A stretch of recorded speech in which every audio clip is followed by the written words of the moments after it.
नमस्कार मित्र आणि मैत्रिणींनो, आपल्या सगळ्यांचं माझ्या चॅनलवर पुन्हा एकदा स्वागत आहे. या व्हिडिओमध्ये आपण ही सहावारी कलश साडी कशा प्रकारे शिवायची ते बघणार आहोत. चला तर मग व्हिडिओला सुरुवात करूयात. इथे मी कापड जे आहे ते एकदा फोल्ड केलेलं आहे. त्याची लांबी जी आहे ती एक बाजू 18 इंच म्हणजे टोटल 36 इंचाचं मी हे कापड घेतलेलं आहे. तुम्हाला हवा असेल तर तुम्ही याच्यापेक्षा थोडं मोठं देखील कापड घेऊ शकता. उंचीला मी हे 6 इंचाचं कापड घेतलेलं आहे. तुम्ही ज्या साईजची कलश साडी शिवणार असाल त्याच्याप्रमाणे तुम्हाला कापड जे आहे ते घ्यायचं आहे. आता सगळ्यात पहिल्यांदा आपण याच्या साईड्स ज्या आहेत त्या फोल्ड करून घेणार आहोत.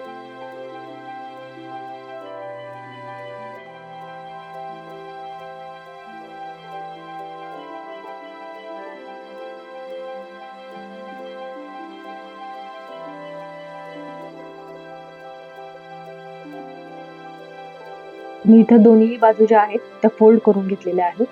आता सगळ्यात पहिल्यांदा आपल्याला खालचे जे काठ आहेत ते काठ पकडून आपल्याला तिथे प्लीट्स घ्यायच्या आहेत आणि त्याच्यावर आपल्याला एक टिप मारून घ्यायची आहे. काठांवर टिप मारल्यामुळे ज्या प्लीट्स आहेत त्या एकदम व्यवस्थित येतात. त्याच्यामुळे आपल्याला काठांवरच प्लीट्स घ्यायचे आहेत आणि त्याच्यावर टिप मारून घ्यायची आहे. आपण ज्या कळशीची ही कलश साडी शिवणार आहोत त्याचा वरील तोंडाकडील भाग जो आहे तो अर्धा ते पाऊण इंच कव्हर झाला पाहिजे एवढ्या प्लीट्स आपल्याला इथे घ्यायच्या आहेत.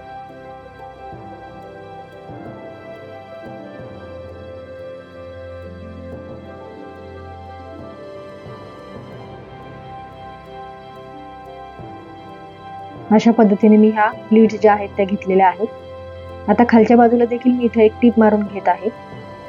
तुम्हाला हवा असेल तर तुम्ही इथे ही टीप मारू शकता किंवा इथे नाही मारली तरी पण चालणार आहे.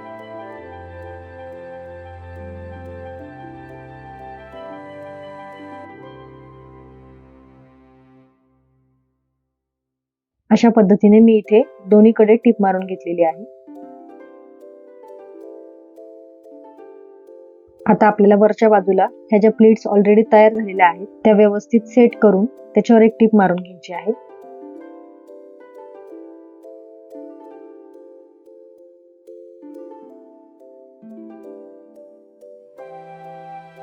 अशा पद्धतीने मी इथे टीप मारून घेतलेली आहे. आता आपल्याला वेगळी एक 2 इंचाची पट्टी घेऊन अशा पद्धतीने बॅक साइडने ती शिवून घ्यायची आहे आणि मग फ्रंट भागावर आपल्याला ती पट्टी जी आहे ती कव्हर करायची आहे.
अशा पद्धतीने आपली ही जी साडी आहे ती रेडी झालेली आहे. दिसायला देखील एकदम सुंदर दिसत आहे. आता मेन पार्ट जो आहे तो या साडीचा पदर आहे, कारण पदरामुळेच हा साडीचा जो लुक आहे तो सहावारी साडी सारखा येणार आहे.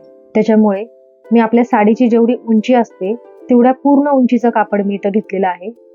दोन्ही साईडला आपले काठ आलेले आहेत. मी इथं साईडला काठ लावलेलं नाही. पूर्ण साडीची जेवढी उंची आहे तेवढी मी इथं घेतलेली आहे आणि रुंदीला मी 13 इंच घेतलं होतं आणि दोन्ही साईड ज्या आहेत त्या फोल्ड करून घेतलेल्या आहेत. तुम्ही जर या मापाची साडी शिवणार असाल तर तुम्हाला एवढं कापड पुरेसं आहे. जर तुम्ही याच्यापेक्षाही मोठी साडी शिवणार असाल म्हणजे 9-10 इंचाची वगैरे तर तुम्हाला याच्यापेक्षा थोडासा मोठा पदर स्टिच करावा लागेल. आता आपल्याला पदर जो आहे तो या साडीला अटॅच करून घ्यायचा आहे. त्याच्यामुळे आपल्याला अशा प्रकारे मध्ये एक 2-3 प्लीट्स घ्यायच्या आहेत आणि ही साडी जी आहे त्याला हा पदर अटॅच करून घ्यायचा आहे. मला व्हिडिओजमध्ये बऱ्याचशा कमेंट्स अशा येतात की ताई तुम्ही साडी जी आहे ती कळशीला घालून दाखवा, पण बऱ्याचशा ऑर्डर ह्या कस्टमरच्या असतात आणि त्याचं मेजरमेंट जे आहे ते वेगळं असतं. त्याच्यामुळे त्या साईजच्या जर कळशी अवेलेबल नसतील तर मला त्या साडीच कळशीला घालून दाखवता येत नाहीत. कळशीला घालायचं म्हटलं तर हे खूप सोपं आहे. आपण जिथे नॉट तयार केली आहे तो भाग आपल्याला कळशीचा वरील तोंडाकडील जो भाग आहे त्याला बांधायचा असतो. 2 पार्टमध्ये जर साडी असेल तर आपल्याला फक्त एकावर एक 2 कळशी ठेवायच्या आहेत आणि वरील तोंडाकडील भागाला नॉट जी आहे ती बांधून घ्यायची आहे. एवढं फक्त सिंपल आहे ते.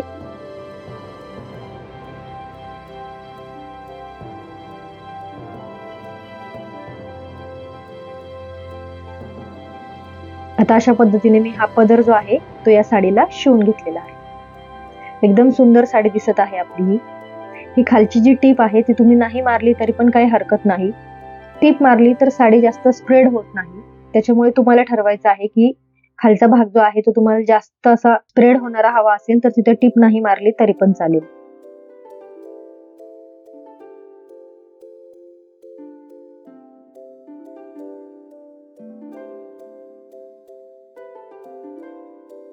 आता पदराला मी इथं अशा प्रकारे एक पिन लावून घेत आहे.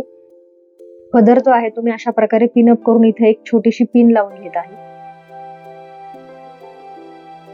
आता मी तुम्हाला इथे दाखवत आहे की ही साडी जी आहे ती आपल्याला कळशीला कशा प्रकारे घालायची आहे. मी या साईजचीच ही कलश साडी शिवलेली आहे. काही वेळेला कळशीचा जो तोंडाकडील भाग आहे तो थोडासा क्रॉस किंवा निमुळता असतो, त्याच्यामुळे साडी जी आहे ती खाली घसरू शकते. त्यामुळे नारळ ठेवल्यानंतर आपल्याला अशा प्रकारे नॉट बांधायची आहे. नारळ ठेवून आपण अशी नॉट बांधली की ती नारळामुळे खाली सरकत नाही आणि व्यवस्थित बसते. आता पदराकडील जो भाग आहे तो बॅक साईडने असा पुढे घ्यायचा आहे. पूर्ण भाग आपल्याला पुढे ओढून घ्यायचा आहे. थोडंसंच कापड आपल्याला फक्त लूज सोडायचं आहे, कारण मग जर आपण जास्त कापड तिथे सोडलं तर पदर जो आहे तो आपला कमी पडेल. अशा पद्धतीने इथे वरती आपल्याला एक छोटीशी पिन लावून घ्यायची आहे आणि मग आपण जसं डोक्यावर पदर घेतो त्या पद्धतीने हा पदर जो आहे तो वरून डोक्यावरून अशा प्रकारे सोडायचा आहे. आता माझी जी कळशीची उंची आहे ती कमी आहे. जर यापेक्षा थोडी मोठी साडी असेल तर हा पिनअपचा भाग आणि खालचा भाग जो आहे तो थोडा मोठा दिसेल तुमचा. इथे कळशीची उंची कमी असल्यामुळे हे पिनअप जे आहे ते आपलं अशा प्रकारे दिसत आहे.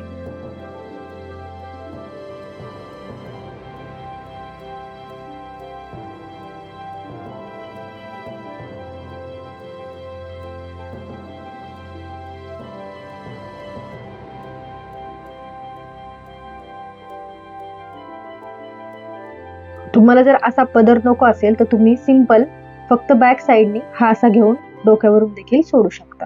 तुम्हाला पदराचं जे आहे ते पिनअप कशा प्रकारे करायचं आहे किंवा पदर कशा प्रकारे ठेवायचा आहे ते सगळं तुम्ही तुमच्याप्रमाणे ठरवू शकता. अशा प्रकारे आपली ही सुंदर 6 वारी कलश साडी तयार झालेली आहे. हा व्हिडिओ तुम्हाला कसा वाटला हे मला कमेंटमध्ये नक्की कळवा. चॅनलवर जर नवीन असाल तर चॅनलला सबस्क्राईब करायला विसरू नका. व्हिडिओला लाईक आणि शेअर नक्की करा. व्हिडिओ पाहिल्याबद्दल तुमच्या सगळ्यांचे धन्यवाद. भेटूया पुढच्या व्हिडिओमध्ये.